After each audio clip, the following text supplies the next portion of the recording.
And we're always looking at 4 vital signs to establish some baseline data for animals that we look after. And they're very easy. Those 4 are temperature, pulse, respiration, and mucous membrane or capillary refill time. So we do those in the vet hospital all the time, but some of those could be done at home and actually are quite easy to do, so the owner can establish some baseline values for their pets. So if we're looking at Charlotte, I picked Charlotte here because she's a great body condition score, and then we can see a little bit what's happening. So certainly at home, for example, if we look at respiration, we want to establish what's the normal respiration mode for our own pet. So if I'm looking at Charlotte, you can see that she's just breathing very calmly, very easily. We know the respiration rate should be around 18 or so, dogs and cats, 18, maybe 24. Obviously, if they're excited, they're going to be panting. But if at rest we find out that there is a breathing rate of 60, then I know I have a problem. So if we're looking at Charlotte, we just count the number of times her chest comes up. So that's 1, 2, 3. So we count for 15 seconds and then multiply that by 4. So it's nice to know what the resting rate is. So that's for the respiration. The other thing that we need to know is, especially if an animal is sick, not eating, comes in shock, has been hit by a car, we need to take their temperature. So we can use thermometers that come from any pharmacy out there. They're not specific for dogs. But definitely in humans, we're using ear thermometers, for example, around the face. Well, those are not working. We have an ear thermometer, and it really doesn't work well. It's really for show. So if I really want to take a body temperature and an accurate one, we have to go to the rectal temperature. So the idea is to use a thermometer, but also use a lot of lube. And then you can imagine the rest of the details of this is just going under the tail and inserting very gently. The modern thermometers now give us a reading in 5 seconds. So that's for the temperature. The normal temperature in dogs and cats, we're looking on average 38 to 39. Over 39.5, I'm getting quite concerned, and at 40, they definitely have a fever. Now, in terms of taking their pulse, there's a couple of ways that I work here to take pulse, but can possibly be done at home as well for the owners.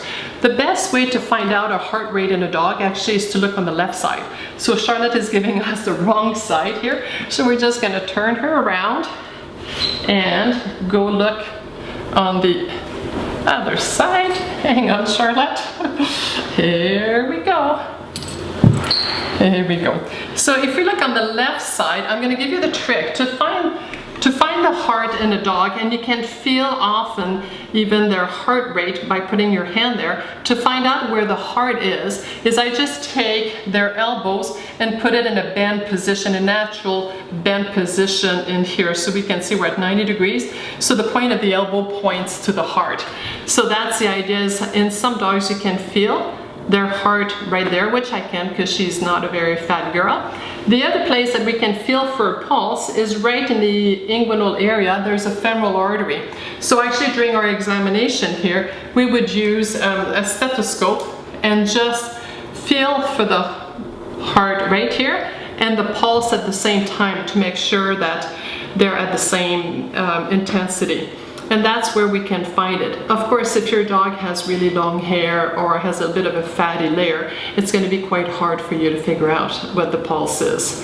Now, the last vital sign that we look for are the mucous membrane. We want to make sure they have pink mucous membrane, not white, not blue, not gray.